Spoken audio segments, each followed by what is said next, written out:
Antes de comenzar me gustaría hacer una adivinanza. ¿Qué es aquello que todos experimentamos en todo momento, que realmente no podemos medir y que apenas si tenemos las palabras para definir? Es algo que es familiar para nosotros, pero a la vez es la parte más misteriosa de nuestras vidas. Esto es la conciencia. Pero sin adivinanza, ¿cómo podemos definir a la conciencia? Bueno, a grandes rasgos, es el conocimiento de uno mismo y de su ambiente. Es aquello que nos permite estar al tanto de nuestro entorno y al mismo tiempo de lo que sucede dentro de nosotros mismos, ya sea en nuestra mente o en nuestro cuerpo.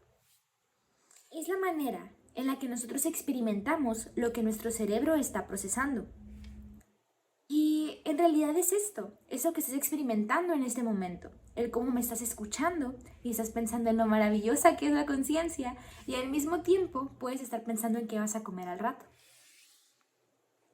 Nuestro cerebro en todo momento está trabajando y los estados de su actividad van a depender en los estados de conciencia que estemos expresando nosotros. Por ejemplo, a la hora de que nosotros expresamos distintos estados de ánimo, por ejemplo la euforia, la depresión o el miedo, nuestros estados de actividad cerebral van a ser individuales para cada uno. Pero existen otros estados de la conciencia que son un poco más generales. Por ejemplo, el sueño, la vigilia, el arousal y los estados alterados de la conciencia. El sueño, como pueden ver, es cuando estamos dormidos. La vigilia es cuando estamos despiertos y el arousal es el despertar, es la transición entre el sueño y la vigilia. Mientras que los estados alterados pueden darse por ciertas situaciones como hipnosis, el consumo de ciertas drogas o enfermedades mentales. Conforme ha pasado el tiempo y se ha buscado el significado de la conciencia, el estudio de la misma ha ido evolucionando. Podemos decir que todo comenzó en 1879 en Alemania, cuando el psicólogo Wilhelm Wundt estaba buscando encontrar la estructura de la mente humana. Él creía que la conciencia podría ayudarnos a encontrar los componentes más básicos del pensamiento. Después, en 1890, en Estados Unidos, el psicólogo William James definió la psicología como la conciencia de la vida mental. Buscó la utilidad y la funcionalidad de la conciencia humana y con ello creó el término Stream of Consciousness. Con este se refería a que los pensamientos que vamos teniendo no son entidades individuales y ni siquiera están unidas como si fueran una cadena uno tras de otro, sino que van fluyendo como en un arroyo. Este mismo concepto se utilizó para crear un estilo de literatura en el que los autores escribían los pensamientos que iban llegando a su mente. En pocas palabras, ellos estaban plasmando en papel su conciencia. Después, en 1913, en Estados Unidos, el conductismo tomó auge, con su principal exponente, que es el psicólogo John B. Watson. Pues ahí no se veía la utilidad de la conciencia y se basaba en el modelo estímulo-respuesta. Y finalmente, de 1950 a la actualidad, se retomó el modelo estímulo-organismo-respuesta y volvió a entrar la conciencia como un objeto de estudio importante. Posteriormente, con la creación de nuevas tecnologías como los electroencefalogramas, se demostró que los estados de conciencia estaban directamente relacionados a la actividad cerebral. Hola, mi nombre es Lady Reyes y yo les voy a hablar acerca de los ritmos biológicos. Esto lo vamos a entender como la oscilación, es decir, la variación de un parámetro biológico a lo largo del tiempo. Estos ritmos biológicos van a ser regulados por un reloj biológico, el cual se va a ver afectado en su actividad por factores ambientales como los ciclos de la luz u oscuridad, los cambios climáticos estacionales, etc.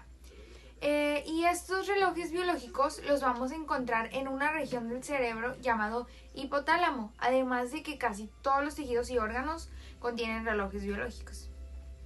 Y bueno, cualquier ser humano puede presentar una actividad que varía de manera regular, haciendo evidente la existencia de ciertos ciclos o periodos. Por ejemplo, tenemos los ciclos anuales, mensuales, diarios y los ciclos de 90 minutos. Ahora vamos a hablar acerca de los ciclos. Principalmente los ciclos anuales son los de 365 días, donde se pueden llegar a sentir variaciones en el apetito, variación en la duración del sueño o en estados de ánimo. Y durante los meses más fríos del año se pueden llegar a presentar un estado depresivo, un trastorno afectivo estacional debido a las fechas. Acerca de los ciclos mensuales, tenemos un ejemplo demasiado representativo que es el ciclo menstrual femenino, el cual ocurre cada 28 días y pueden aparecer cambios de humor, lo que se conoce como síndrome premenstrual o trastorno disfórico premenstrual. Los ciclos diarios, por consiguiente, van a ser más frecuentes en la secreción de algunas hormonas como la hormona del crecimiento, la cual oscila a lo largo del día, siendo mayor su liberación durante la noche. Y finalmente tenemos los ciclos de 90 minutos, que son los que se presentan durante el sueño. Ahora hablemos del ritmo circadiano y por qué es tan importante. Bueno, el ritmo circadiano consiste en una serie de variables biológicas. Es un proceso natural interno que va a ocurrir cada 24 horas de manera cíclica en nuestro cuerpo. Es en sí este reloj biológico que habíamos comentado anteriormente, el cual nos permite estar despiertos y alertas durante el día y listos para dormir durante la noche. Bueno, asimismo, los ritmos circadianos van a ser importantes para determinar los patrones de sueño y alimentación, pero también para la actividad de todos los ejes hormonales, la regeneración celular y la actividad cerebral. Para finalizar, si alguna vez te has preguntado por qué te da sueño a la misma hora, por qué te da hambre en los mismos horarios, bueno, esto no es casualidad, es debido a los ritmos circadianos, ya que cada actividad de nuestro cuerpo tiene un horario alrededor del día. O sea, eso significa circadiano. Sin embargo, va a ser diferente en cada persona por los hábitos de vida que esta persona lleve a cabo y puede influir también la genética. Y esto se va a explicar con lo que habíamos comentado anteriormente. Sin embargo, vamos a concluir que pues van a ser cambios físicos, mentales y conductuales que van a seguir un ciclo de 24 horas que responden principalmente a la luz y a la oscuridad y afectan a la mayoría de los seres vivos. Mi nombre es Camila y yo les voy a platicar acerca del ciclo del sueño y de la vigilia. Todos estos mecanismos van a ser una parte muy importante para el estudio de la neurociencia. Cuando el sueño pasa a ser vigilia, se va a producir el arousal y la persona va a empezar a tomar conciencia de lo que la está rodeando. Existe una posible explicación de este funcionamiento que es cíclico recíproco, que entre la sucesión del sueño y la vigilia, que es pues cuando los centros del sueño no están activos, los núcleos reticulares activadores del mesencéfalo y la parte superior de la protuberancia se van a encontrar como liberados de su inhibición, lo que les va a permitir una activación espontánea. Va a excitar a su vez la corteza cerebral y el sistema nervioso periférico, y van a retroalimentar estas dos, el sistema nervioso periférico y la corteza cerebral van a retroalimentar positivamente a los núcleos reticulares activadores, y esta misma retroalimentación positiva va a mantener a la vigilia desde que comienza. Tras un periodo largo y prolongado, las neuronas van a empezar a fatigarse y va a desaparecer esa retroalimentación positiva y va a empezar a aparecer todos los efectos que van a estar ocasionados por los centros del sueño, que pues van a volver a ese estado desde la vigilia. Se trata de una teoría que podría explicar el ciclo o el paso de sueño a vigilia y de vigilia a sueño, y así como puede ser el despertar, el insomnio o la vigilia que produce la actividad física. Ahora me gustaría platicarles ahora pues del sueño propiamente dicho, conociendo que es un estado de inconsciencia al cual sí podemos despertar.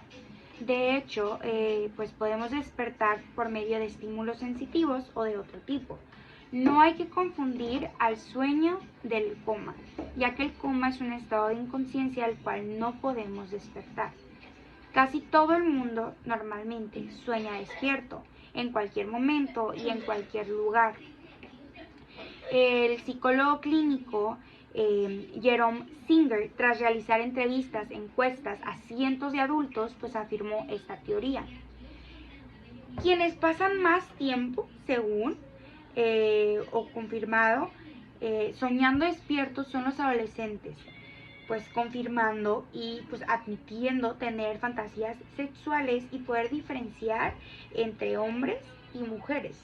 Las fantasías suelen como ser entendidas como algo positivo, ya que nos ayuda a afrontar distintas situaciones durante nuestra vida, como poder liberar tensión, aumentar una creatividad, solucionar problemas, o también nos ayuda mucho a controlar la impulsividad que podemos tener en algún momento. Del estado de inconsciencia del sueño se pueden diferenciar múltiples fases y se pueden también diferenciar dos tipos de sueño: el sueño no REM o el sueño REM, de las siglas Rapid Eye Movement, ¿ok? El sueño no REM, iniciando por el sueño no REM, está formado por múltiples fases, ¿no? Por diferentes fases. La fase 1 y 2, que es el sueño superficial, y la fase 3 y 4, que es un sueño lento, profundo y reparador. En este periodo el tono vascular periférico va a descender y va a reducir la presión arterial de un 10 al 30%. También desciende la frecuencia respiratoria y el tono metabólico basal. A este sueño no REM también se le puede conocer como el sueño sin sueños. Estos sueños del sueño no REM no suelen recordarse, ya que no se van a consolidar junto con la memoria, sino que la diferencia más notable entre los sueños producidos de estas fases, pues, y los producidos entre la fase REM, pues es que en los últimos se va a producir una mayor actividad muscular corporal. Hablando acerca del sueño REM, pues bueno, pese a estar dormidos, se va a presentar una acusada actividad encefálica, aunque esta no va a hacer que la persona adquiera conciencia de su medio. Son episodios que se van a repetir aproximadamente cada 90 minutos y no se trata de un sueño tan reparador como el sueño profundo, y se va a asociar a sueños de gran viveza. Las fases del sueño REM van a representar una duración variable entre 5 y 30 minutos cada 90 minutos. Este también se le llama sueño paradójico. Mientras las personas que presentan un gran agotamiento, los episodios REM son cortos, incluso ausentes, pero a medida que se descansa, su duración pues va incrementando. Bueno, ahora sí, para terminar, les voy a explicar las diferentes características que diferencian el sueño REM del sueño no REM. Por ejemplo, que el tono muscular corporal va a permanecer deprimido, o sea que va a revelar una parte de una potente inhibición de las áreas medulares de control muscular. Y pese a la inhibición muscular periférica, se van a empezar a producir movimientos musculares irregulares, además de los movimientos rápidos de los ojos. Generalmente este tipo de sueño se va a relacionar con los sueños. Pese a que las personas despiertan por la mañana durante episodios REM, es más costoso despertar a una persona mediante estímulos sensitivos que durante el sueño de ondas lentas. Y pues las frecuencias cardíacas y respiratorias se van a volver irregulares. El encéfalo va a presentar una gran actividad durante la fase REM y va a aumentar el metabolismo cerebral hasta un 20%. El electroencefalograma, que mostrará un patrón de ondas muy similares a las que aparecen durante una vigilia. Hola, mi nombre es Joana y hoy les vengo a platicar y compartir un poco sobre las etapas del sueño. Bueno, como podemos saber, las etapas del sueño llevan un ritmo biológico. El sueño nocturno se lleva a cabo de 4 a 5 ciclos, que vienen siendo 8 horas. Por eso cuando nos dicen tienes que dormir 8 horas para que te sientas bien, para que amanezcas bien, es muy importante dormir las 8 horas, por ende vienen siendo 4 a 5 ciclos. Y cada ciclo dura de 90 a 110 minutos. Cada persona tiene diferentes ciclos de sueño. Eso depende mucho de cada persona por su alimentación, si hace ejercicio, los hábitos que tiene en general. Y también las drogas, el alcohol puede mover todo este ciclo de sueño que tú tienes y modificarlo de acuerdo a cómo son tus hábitos. Bueno, ahora iniciaremos a hablar de las etapas. Existen 4 etapas de sueño. Empezamos con la número 1, que es la etapa inicial. Bueno, esta etapa se da durante los aproximadamente 5 minutos de sueño. En esta etapa es cuando tú puedes producir alucinaciones tipo auditivas o visuales. No sé, a más de uno nos ha pasado que estamos dormidos y sentimos que nos vamos a caer o que estamos flotando. Pues esto se da aproximadamente en la primera etapa de sueño. A todo eso se le llama situaciones hipnagógicas. ¿Qué quiere decir hipnagógicas? Que son situaciones de tránsito durante la vigilia y el sueño, que pueden incorporarse más tarde a la memoria. Y bueno, esto es lo que viene siendo la etapa inicial, la etapa número 1. Bueno, ahora hablaremos de la fase número 2.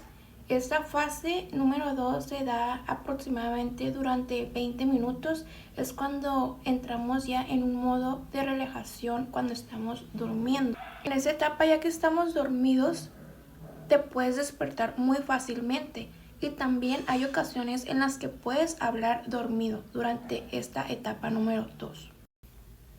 Ahora hablaremos de lo que viene siendo la fase 3. Esta fase corresponde a cuando entramos a un sueño ya profundo con ondas lentas. Y ya por último tenemos a lo que es la 4ª etapa y la última. Esta etapa dura aproximadamente 30 minutos. Con lo que nos resulta difícil despertarnos, y en esta etapa también algunos niños pueden llegar a mojar la cama o también pueden llegar a caminar dormidos. A partir de un 20% de los niños pueden llegar a tener esta etapa de sonambulismo con una duración de 20 a 10 minutos. Durante el primer tercio de las noches de fase profunda, que como les dije, las fases profundas son la 3ª y la 4ª, son más largas que la fase REM, pero en el transcurso de la noche se van a ir acortando. Y ya en el último tercio de la noche, la fase profunda desaparece y la fase REM se prolonga. Y así es como damos finalizadas las etapas, las 4 etapas de sueño. Y ahora les voy a explicar algo que se me hace muy interesante. Cuando se cumple la primera hora de sueño, se sale del sueño profundo para irse al sueño inicial, o sea, para volver al sueño de la etapa 1. Al entrar a la etapa de sueño REM, se aceleran las ondas cerebrales durante unos 10 minutos y se genera un perfil parecido a lo que es la etapa 1. Y aunque la corteza cerebral motora permanece activa durante el sueño REM, el tronco encefálico bloquea sus mensajes haciendo que los músculos corporales estén relajados. Y es por eso que no es fácil despertar durante el sueño REM. Algunas de las funciones que se conocen del sueño son la reparadora, la protectora, la de crecimiento, la de maduración nerviosa, la de facilitación del aprendizaje, de la memoria y de la cognición, y la conservación de energía metabólica. La privación del sueño, por su parte, va a provocar malestar e irritabilidad, somnolencia, supresión del sistema inmunológico, deterioro de la salud, deterioro de la productividad, deterioro cognitivo y físico, y también modifica la expresión genética del cerebro. Por su parte, un déficit de sueño crónico puede provocar alteraciones metabólicas que pueden llevar a la obesidad, alteraciones hormonales, a la hipertensión e incluso al deterioro de la memoria. Existen diversos trastornos del sueño que los podemos dividir en 3 grandes grupos: las disomnias, las parasomnias y las que están relacionadas a alteraciones médicas o psiquiátricas. Las disomnias son alteraciones en la iniciación y la continuación del sueño o la presencia de somnolencia. Se relacionan a la cantidad, a la calidad y a los horarios del sueño. Entonces las disopnias se pueden dividir en tres grupos, que son los trastornos intrínsecos, los extrínsecos y los trastornos del ritmo circadiano. Los intrínsecos son aquellos que tienen que ver con procesos que ocurren dentro de la misma persona, que sería, por ejemplo, el insomnio psicofisiológico, el insomnio idiopático, que es al que no se le conoce causa, y la despercepción del estado del sueño, en la que la persona no sabe cuándo tiene sueño. Los trastornos extrínsecos del sueño son aquellos que están dictados por factores desde fuera de la persona, que serían, por ejemplo, la mala higiene del sueño, que la persona decida dormir un día 2 horas, otro día 3, otro día 9 y así. Trastornos de sueño de causa ambiental, es decir, que el lugar donde la persona tiene que dormir tenga contaminación ya sea visual, auditiva o de otros tipos que no le permita descansar. Y el insomnio de altitud. Después, en los trastornos de ritmo circadiano encontramos el jet lag, el trastorno del sueño por trabajo a turnos y el patrón irregular de vigilia-sueño. Las parasomnias se refieren a la interrupción anormal del sueño por comportamientos anormales. Ocurren por la activación del sistema nervioso central al dormir y que se va a expresar esta activación a través del músculo esquelético o del sistema nervioso autónomo. Entonces las parasomnias se pueden dividir en trastornos de transición del sueño y vigilia. Aquí entran los ataques de sueño, la somniloquia, es decir, hablar mientras estás dormido, y los calambres de piernas nocturnos. Los asociados a la fase REM son el bruxismo, la enuresis, que es orinarse en la cama, y el síndrome de deglución anormal. Y finalmente los trastornos del despertar parcial. Estos incluyen los despertares con confusión, el sonambulismo y los terrores nocturnos. Y finalmente los trastornos del sueño asociados a enfermedades médicas y psiquiátricas. Estas son producto de trastornos mentales, neurológicos y otras enfermedades médicas. Un ejemplo muy claro es el asma relacionada al sueño. En esta condición, los pacientes tienen despertares frecuentes durante la noche, o sea, un sueño fragmentado debido al bloqueo de las vías respiratorias superiores. Entonces, estas personas durante el día van a presentar somnolencia, pues no pudieron descansar. Hola, mi nombre es Diana y yo les voy a hablar sobre las teorías y aspectos relacionados con el sueño. Las primeras teorías sobre el sueño planteaban que este ocurre a nivel de todo el organismo y se rige por mecanismos de control central. Más sin embargo, la evidencia actual indica que el sueño puede ser regulado a nivel más local en el cerebro. Una de las primeras teorías para explicar el sueño consiste en que el sistema reticular activador se agota tras permanecer la persona despierta durante todo un día, de manera que éste quede inactivo. Mas, sin embargo, la sección transversal del tronco del encéfalo a una altura media de la protuberancia da lugar a un encéfalo cuya corteza nunca se va a dormir, lo que hizo pensar que el sueño era producido por un proceso inhibidor activo. Esto apunta a la existencia de algún centro ubicado por debajo del nivel medio de la protuberancia del tronco encefálico necesario para generar sueño por inhibición de otras partes del encéfalo. La estimulación de diferentes zonas del encéfalo puede producir un sueño similar al natural. Podemos destacar las siguientes zonas: los núcleos del REIF en la mitad anterior de la protuberancia y en el bulbo raquídeo. Estos emiten unas proyecciones. Muchas de estas proyecciones segregan serotonina y si se bloquea su formación en un animal se le puede impedir dormir durante varios días. De ahí viene que se vincule la serotonina con el sueño. Por último tenemos las regiones del diencéfalo. Primero tenemos la porción rostral del hipotálamo, especialmente el área supraquísmica, y por segundo tenemos una región en los núcleos de proyección difusa del tálamo. Si los centros que favorecen el sueño son lesionados, se origina un estado de vigilia intensa. Al lesionar los núcleos del REIF o el área supraquiasmática retromedial hipotálica anterior, los núcleos reticulares excitadores del encéfalo y la parte superior de la protuberancia quedan liberados de su inhibición. Entonces se ha demostrado experimentalmente que animales mantenidos despiertos durante varios días presentan sustancias en líquido cefalorraquídeo, sangre y orina que al ser inyectadas en un sistema ventricular encefálico de otros animales genera sueño.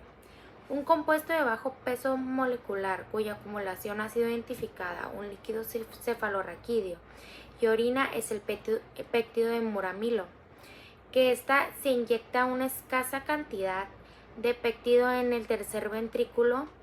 Se genera en unos pocos minutos un sueño casi natural de varias horas.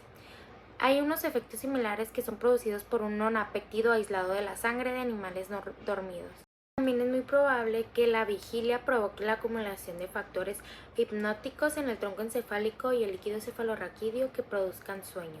Pues seguimos con el siguiente tema, que es electroencefalograma y ondas cerebrales. El electroencefalograma consiste en una exploración de la actividad cerebral. Los registros de la actividad eléctrica obtenidos en la superficie cerebral o craneal revelan una actividad constante en el encéfalo. Estos registros vienen determinados dependiendo del estado en el que se han realizado, por ejemplo en sueño, vigilia, epilepsia, etc. Para la exploración de la actividad cerebral se colocaron los electrodos en diferentes zonas de la cabeza, correspondientes a las áreas del cerebro: frontal, parietal, temporal y occipital. Cada área cerebral se encarga de realizar diferentes procesos. Por ejemplo, la corteza frontal es para los actos motores y la voluntad. La corteza parietal procesa las sensaciones. La corteza temporal es el área de la memoria y la corteza occipital es donde se procesan las imágenes y sensaciones visuales. También tenemos que se registra la corriente eléctrica de las neuronas y circuitos neuronales que hay en dos puntos distintos del cerebro. La localización de cada electrodo ha sido estandarizado y se define por una letra y un número. La letra corresponde al área cerebral.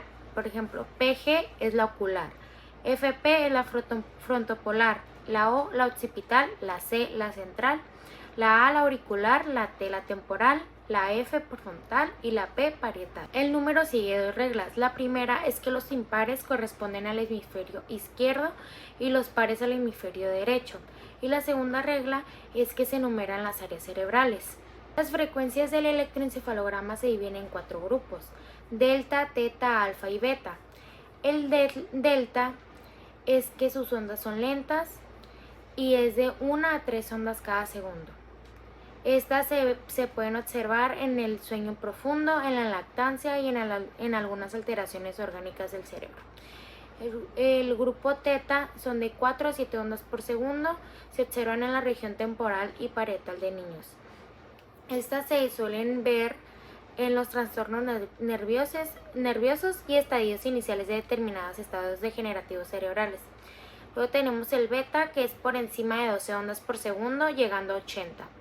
Luego el alfa, que es de 8 a 12 ondas por segundo, y estas desaparecen durante el sueño. Por último tenemos los cambios en el electroencefalograma en diferentes fases de la vigilia y el sueño. La vigilia en estado de alerta se caracteriza por las ondas beta de alta frecuencia, que son localizadas en las áreas frontales y frontocentrales, mientras que en una situación de tranquilidad aparecen las ondas alfa. En la vigilia también podemos encontrar otros ritmos, los ritmos mu. Su frecuencia oscila entre 7 y 12 Hz. Se localizan en áreas centrales y suelen ser bilaterales, aunque pueden encontrarse independientes en uno u otro hemisferio. Un dato interesante de los ritmos mu es que pueden bloquearse incluso con la ideación o la preparación mental para el movimiento. Los ritmos teta se localizan en las áreas temporales con frecuencias entre 4 y 7 Hz. Luego tenemos las ondas lambda, descritas por Gastaut en 1951, que aparecen en áreas occipitales con la atención visual. Los ritmos kappa, que se localizan en las áreas temporales anteriores y tienen una frecuencia similar a los ritmos alfa. En el sueño REM, el electroencefalograma muestra una actividad de gran sincronización, usos del sueño, actividad lenta. Se subdividen en 4 fases. Durante la primera fase, el voltaje de las ondas es de menor amplitud y se caracteriza por una reducción de la frecuencia. En las fases 2, 3 y 4, el sueño REM, la frecuencia del electro va bajando paulatinamente hasta llegar a un valor de 1 a 3 ondas por segundo, que son las ondas delta. En la fase 3 hay una moderada porción de ondas muy lentas, que son entre el 20 y el 50%, que son con frecuencias iguales o menores a 2 Hz y de gran amplitud mayor, de 75. Pueden o no persistir los complejos K y los usos del sueño. En la fase 4 se continúa en una actividad lenta de la fase 3 que ocupa más del 50% del trazado. Durante el sueño REM las ondas son irregulares y de alta frecuencia, lo que es indicativo de una actividad nerviosa desincronizada como la que se observa en el estado de vigilia. Ya para concluir, durante el sueño REM las ondas son irregulares y de alta frecuencia, lo que es indicativo de una actividad nerviosa desincronizada como la que se observa en el estado de vigilia. Por este motivo, el sueño REM se denomina sueño desincronizado.